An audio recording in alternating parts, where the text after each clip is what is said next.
Hello there! Welcome to Skeleton Key Productions. I'm Current Graze Kokon. Let's get into the video.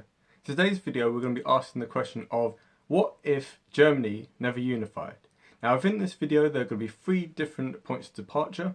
One is going to be in 1866 with the Austro-Prussian War. The second is going to be in 1871 with the Franco-Prussian War. And the third one is going to be in 1990 with the reunification of Germany.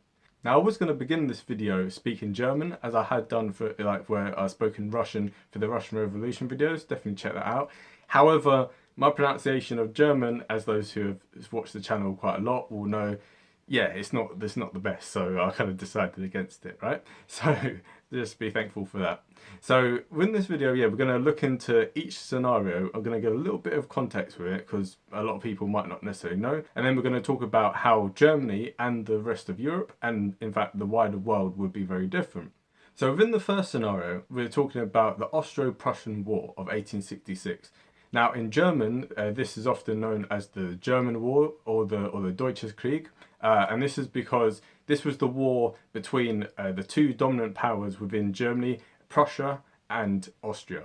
So just for a little bit of context, for almost 1,000 years there had been an entity known as the Holy Roman Empire, which, as Voltaire famously pointed out, was neither holy, Roman nor an empire. And that's because it was mainly made up of a collection of tiny little German kingdoms and duchies, and yeah, they weren't united, so it wasn't really an empire. It wasn't holy, and obviously because it was predominantly German, it wasn't Roman either. So if you ever see a map of Germany before the modern era, yeah, you'll just see, yeah, it's just all squiggles everywhere, right? Because, you know, this kingdom's got possessions over there, and this kingdom's got possessions over there, and it's just, the whole thing is just a huge mess, right? So when Napoleon invaded Germany, he finally put an end to the Holy Roman Empire and simplified the many different states. And then, you know, the legacy of this was that in the Congress of Vienna in 1815, there was only 16 German states, whereas before there'd been like almost hundreds, right? So the main German states that survived were Prussia, Austria, Bavaria, Hanover, and you know, there were several others, but those were the main four. Within this, you had a big power struggle between Austria, which was predominantly Catholic and already had a large part of its empire under the Habsburgs, and then Prussia, which was, you know, almost exclusively German, but it was predominantly Protestant. And it was said of Prussia that most places in the world were countries that had an army. Prussia was always said to have been an army that had a country, right? So it's very, very militaristic, and actually we'll do a future video on like the culture of Prussia and like how it kind of influenced a lot of things, like even like with like World War II and stuff like that with Hitler and stuff. Like yeah, we'll get into that in a future video. But for now, you have to understand that, you know, so Prussia was very militaristic and was very focused on having, you know, a very like kind of like top-down like authoritarian system. Whereas the Austrians were predominantly Catholic, and they were part of an empire that was multi-ethnic, and you know, they had Hungarians there. There was many Slavs. So for them, this whole idea of German nationalism, which was starting to really pick up steam, it kind of conflicted with like what was in their strategic interest. And so the Austro-Prussian War was basically a war to settle once and for all the so-called German question. So there were two options for Germany, because after the revolutions of 1848, which we'll get into in the next video, so definitely stay tuned for that, what these revolutionaries wanted was to have a liberal, united, democratic, constitutional Germany. And this kind of came into conflict with both Austria and with Prussia, because neither of those wanted that. And yet still there was the big argument about, you know, who should be included within this kind of idea of Germany if it was to finally unite, and under what circumstances. So the arguments were split on one side between the so-called I'm going to butcher the German, the Großdeutsche Slogan. This is split between the Großdeutsche Slogan, which was, you know, the Greater Germany solution. And then there was the lesser German solution, which was the Kleinen Deutsche lose, and I should just stick to English. So many people on the left, they supported this idea of including the Austrian Empire, and so they didn't really mind so much whether there were non-Germans within this kind of gross Deutschland. However, many people who were kind of like liberal, or who were on like the centre, or who were on the right, they tended to want the new German state to be almost exclusively German, and so they didn't really want to include Austria for that reason. So this is where these two ideas come into conflict, and this is what caused the Austro-Prussian War. So Chancellor Otto von Bismarck of Prussia, he had a very cunning plan, and he basically started a conflict over the territory of Schleswig-Holstein. So this is on the border between Denmark and modern-day Germany, and so what he basically did is he offered this to the Habsburg dynasty, and the problem was obviously that Schleswig-Holstein, as you can see on the map, is very far away from the rest of Austria's possessions. So he kind of did this in a very cunning way, knowing that they'd have no capability to actually hold on to it. And he knew that the tensions from this would eventually spill over and basically cause a war, which Prussia was in a much better position to fight than Austria was, because, as we said, Prussia was an army that had a state, and Austria, like every other country, was a state that had an army. And so Prussia was able to mobilise many more men and more effectively and quickly and deploy them than Austria was. And this led to Prussian victory over the Austrians, especially in the Battle of Königsgrätz. Yeah, I probably pronounced that wrong as well.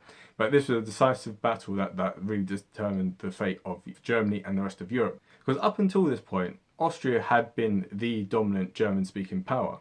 And they very much benefited from this division between all the different German states. And so if they had won the war, it would have just been a continuation of what there had been for many centuries beforehand. And so Prussia being defeated in that war would have really stopped there from being a united Germany. And so if you think about all these different kingdoms and all these different regions, they all would have remained disunified. So a big part of why Germany was able to industrialize as quickly as it was is because all of these little custom barriers, all these protectionist policies between one kingdom and the next, and the lack of easy travel between places, it really slowed down economic production. Whereas when Germany ended up being united, all of these different regions with coal in one region and steel in another, and it all was able to come together under one banner. So that not happening would have meant that all these different states would have continued to be competing with each other.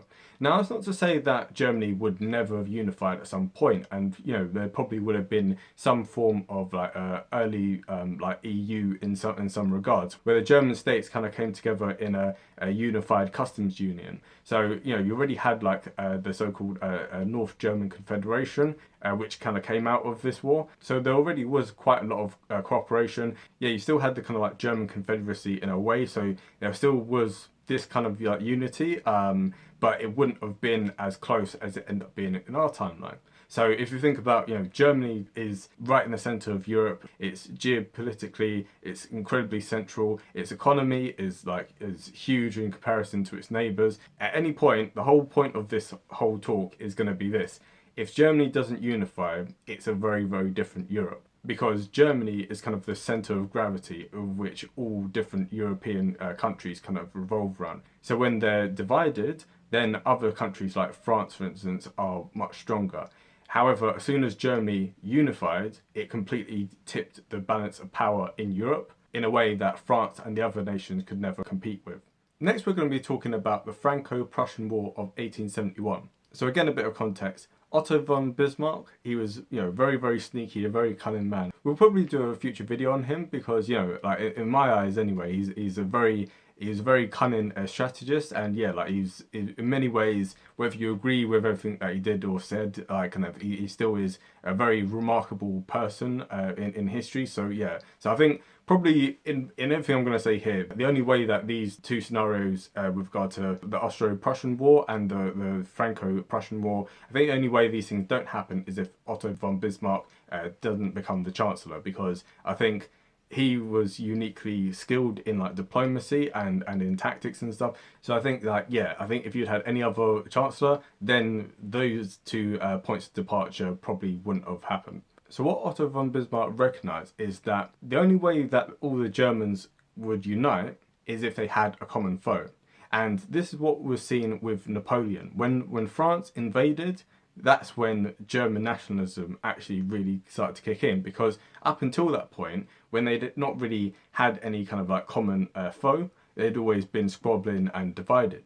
However, when the French invaded, then it was a thing of, rah, like kind of like we're actually under assault. Yeah, we need to band together in order to resist like this common invader.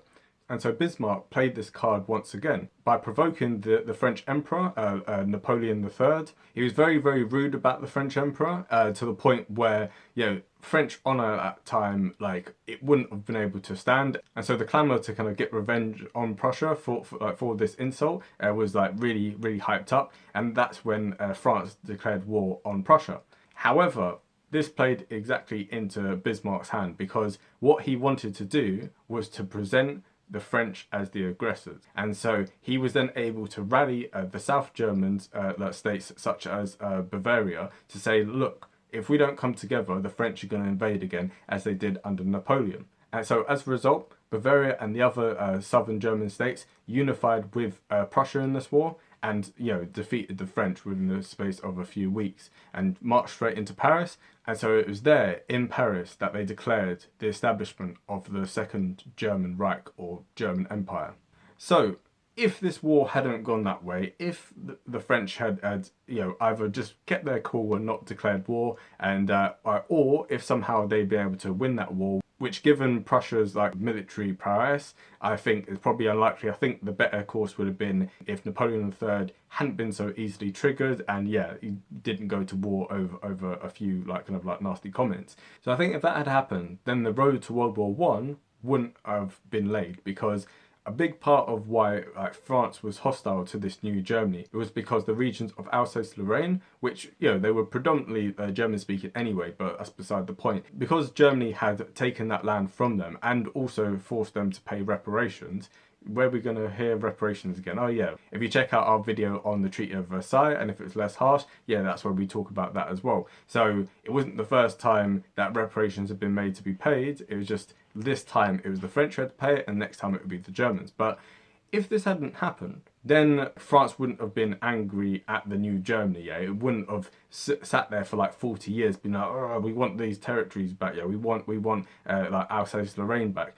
And so French revanchism wouldn't have existed in this time, and so the kind of hostility between Germany and France would have been much less. However, the North German Confederacy wouldn't have united with the southern states, and so you already had like a big gap between the north and the south. So northern Germany tended to be more Protestant, and southern tended to be predominantly Catholic. But within this, there's obviously some nuances to this, but something that's not really known by many non-German speakers is that the German language is actually not that old. It actually kind of came about as a result of this unification. So, people who've travelled to northern Germany, to places like Berlin, and those who have travelled to places in the south like Munich, will find that the German accents are very, very different. And actually, before unification, they were separate dialects here. So as you can see on the map here, you had we're going to butcher the pronunciation of the, but long story short, it's Low German and High German, okay? So High German, it's to do with the altitude, so I believe it's Uberdeutsche, or Oberdeutsche, or whatever it is, I can't pronounce it. But so what's said more in the south, because obviously the Alps are in the south, that's a different dialect than what it is with the Low Germans, who are further north. So don't think that high means north and low means south. It's to do with altitude, because obviously the mountains are there, and the coast is on the other side. And so when Bismarck was trying to build a unified Germany, the kind of dialect that they had to settle on was somewhere in the middle of the country, right? And so that's what standard German became. And this is much the same for Italy as well. What became known as common Italian, is taken from the center of the country, right? Because trying to unify the very different dialects from the north and from the south. And England and France also went through this similar kind of thing when they were building their nation states. So so this idea of like the nation state, first of all, had to kind of be built, and it's very, when you got people speaking very different dialects to the point where they almost sound like different languages from one place to the next, there has to be a kind of standardization in order to actually unify that nation. So Germany went through it much later, England and France did it centuries earlier. But if there had been no Franco-Prussian War, or if Prussia had been defeated and therefore the Germans didn't unify, then what we know today as German would be very, very different. Because you'd have a northern German and you'd have like a southern German dialect, which would be very, very distinct from one another. On top of that, there was a so-called culture camp here that Otto von Bismarck waged against the Catholics, who were, again, predominantly in the south. So this culture camp was basically saying that, you know, the influence that Rome, like i.e. the Pope, had on the southern German states was very, very strong. And so under this new German empire, the Prussians, who are again predominantly Protestant, want to consolidate this. And so there was a real culture war, i.e. culture camp, against the Catholics in the south. So again, if Germany had never unified like this, the culture camp would have been on a much smaller scale. Yes, obviously there were many Catholic regions in the north of Germany, and so it would have been much more limited to that. And so as a result, places like Bavaria would have held on to their to their distinct kind of identity and culture, and like to their religion a lot more than end up being in our own timeline. It's also something to note that in today's Germany, these two German states, Bavaria and Baden-Württemberg, their combined economy makes up a third of Germany's total GDP.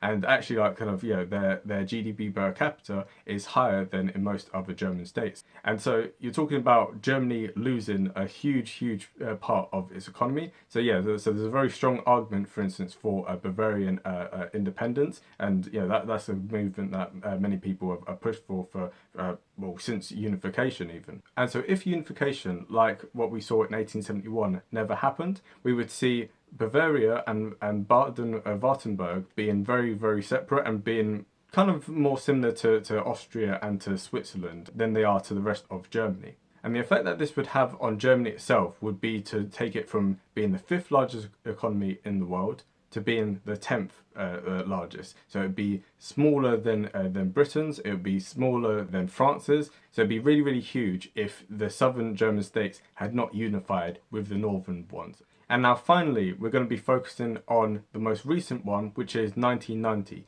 So everyone who knows about the Cold War will know that there was, you know, East Berlin and a West Berlin and a East Germany and a West Germany. And when the two sides united, this was after a period of almost 45 years in which the two sides had been kept separate with very, very different ways of running the economy, very different political institutions, like, you know, so East Germany was under communism and, you know, had a lot of Soviet troops there. And so with communism, you know, there's no private business, like the state runs everything, everything's collectivized. Whereas in West Germany, it was run a lot more along free market lines. And so, you know, you had private businesses, you had like all the major like kind of German automobile companies, you had all the other great German companies. And so they really thrived in West Germany. And so when the two sides end up being unified in 1990, it cost a lot to put the things back together, right? And so from 1990 up until 2019, West Germany had to pay a surcharge of 5.5% on their income tax. So, you know, Germans already getting taxed like quite a bit, like kind of on their income tax. On top of that, they had to pay even more as a way of like paying for the cost of unification. And it's estimated that West Germany poured 2 trillion euros into East Germany to try and get them up to standards. And yet even by 2009, East Germany still lagged behind West Germany. It was still about 70% of what the West German economy was at. And even these problems still persist to today. Like the gap has not been closed. And the reason why this gap has not been closed has been because from 1950 to 1989, on average, West Germany grew at 4.3% of GDP per year. However, in that same time period, East Germany only grew by 3.1%.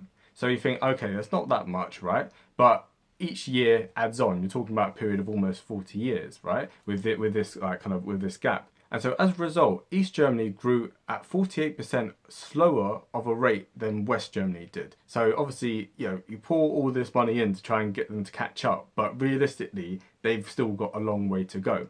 And on top of that, there's also the societal aspect to this, right? So people who grew up in West Germany compared to people who grew up in East Germany have very different mindsets, have very different expectations for the role of government and for many societal things. So East Germany tends to be more socially conservative than West Germany, and it also tends to be a lot more dependent on the government, right? And so people's attitudes there tend to be very different from that of the West. And we can see this even with the political parties which are dominant in the East and which barely take up any traction in the West. And this is referred to as the Mauer im Kopf, which is German for the wall in the head. So it's the mental wall between West Germans and East Germans. And so even today, 25% of West Germans regret unification, and it's about 11% who regret unification from the East. So there's still a lot of nostalgia for East Germany, and there's still a lot of regret for people in West Germany who think that we paid all this money and was it really worth it? And actually, many of us in the modern era, we kind of have taken German reunification for granted. We kind of been like, oh, well, it was bound to happen. As soon as the wall came down, as soon as communism kind of was over, it was bound to reunify. However, this was not a guaranteed thing. So the only countries that supported unification were, well, obviously West Germany and the United States. So President Bush really wanted there to be a unified Germany in order to push the frontier towards Russia even more. They wanted a strong Germany in order to be a counterbalance to, because obviously the Soviet Union, it had withdrawn, but it hadn't completely collapsed at that point. It wasn't until the following year that the Soviet Union ceased to exist. But they wanted to move the borders of NATO further east, and German unification with the extra strong economy would be a good buffer in that way. However, all the other countries in Europe were not so pleased. So in particular, Margaret Thatcher of Britain and Francois Mitterrand of France, they were very hostile to it because, quite understandably, there was the fear of a return of German militarism. You had World War One, you'd had World War Two, and the idea was, well, Germany has kind of been kept under wraps because it's been divided. Now that it's able to reunify, first of all, its population is huge, so it's the biggest in Europe apart from Russia. And second of all, its economy is huge, and so Germany is the dominant economy in Europe. And so without the East, West Germany was a bit more balanced between the economy of Britain and of France. So they were all on relative the same parity. However, as soon as you absorb East Germany, the economy of Germany boosts up, and so all the rest of them kind of get left behind. And so the big fear was that the EU, which as you can kind of see now has kind of come to fruition, the EU is dominated predominantly by Germany. So obviously France and some of the other powers are able to kind of challenge that a little bit, but at the end of the day, Germany is the central power in the EU. What Germany wants is kind of what the EU wants. And so so the rest of the states there end up kind of falling within the German orbit, whether they wish to or not. And that may be a good thing or it may be a bad thing. Certainly for Germany's national interest, it's very much a good thing. So I'm not implying that it's nefarious in any way, shape or form, but it's something to recognise that people in the rest of Europe were very hostile to it because they understood, just in terms of geopolitics, if you have a unified Germany, Germany ends up being the dominant power in the continent. So if the two had never unified, how would things have been different? Well, as we already discussed, West Germany would be, 2 trillion euros richer than it currently is, because they wouldn't have had to exchange all this money and send it to the East. So West Germany would be 2 trillion euros richer, and East Germany would be 2 trillion euros poorer. That gives you a bit of an idea. Also with regard to population, we already saw during the communist era, we saw a mass kind of exodus of people fleeing from East Germany to West Germany. And so as a result, the population of East Germany went from about 18 million in 1950 to 17 million by 1970. And by 1990, that figure had dropped down again to almost 16 million. And this brain drain, this mass exodus of people going from east to west hasn't stopped as a result of the wall coming down. If anything, it still continued. So it's estimated that about 1.7 million East Germans have immigrated to the West. This is after unification even. So even in spite of all this money being pumped in to try and like prop up the East German economy, it still is a situation whereby they're having depopulation. It still is a situation whereby you have mass unemployment. So the flood of people from East Germany to West Germany would be even greater in this time.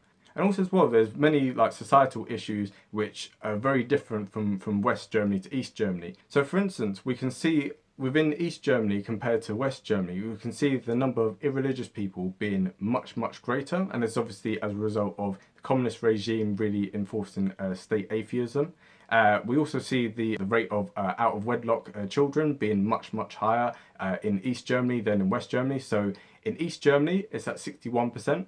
In West Germany, it's at 27%. And so there's a stark distinction between families who are being raised in West Germany and families being raised in East Germany. But it is something to note that levels of satisfaction within East Germany since unification has greatly shot up. And so in 1991, only 15% of East Germans said that they felt a level of satisfaction with their lives. By 2019, that figure had gone up to 59%. So you can see a great increase in the standard of living and the level of satisfaction that East Germans feel now, as opposed to when it was under the days of the Eastern Bloc. However, in West Germany, the gap is much less. So in West Germany, we can see it's gone up only from 52% in 1991 up to 64% in 2019. So, so both East and West Germany are kind of similar levels of satisfaction, but we can still see that West Germany has a higher level of satisfaction, but also that level of satisfaction has grown less than it has in East Germany. So East Germany benefited a lot from unification, West Germany, not so much. And so what we can see in this video is that there were at least 3 times in which Germany might not have unified. And in all cases, we can think about just how different Germany and Europe would be today. And so Germany is kind of the main centre of gravity within Europe, and the whole rest of the continent kind of revolves around it. And so if in either one of these 3 scenarios Germany had never unified, we'd see a very different Germany, we'd see a very different Europe, and we'd see a very different world. So I hope that you enjoyed that video. If you did, definitely hit the like button and subscribe, share with your friends, and watch some of our other great videos as well. The next video is going to be on what if the revolutions of 1848 had never happened. So definitely stay tuned for that. And so have a great day, and bye.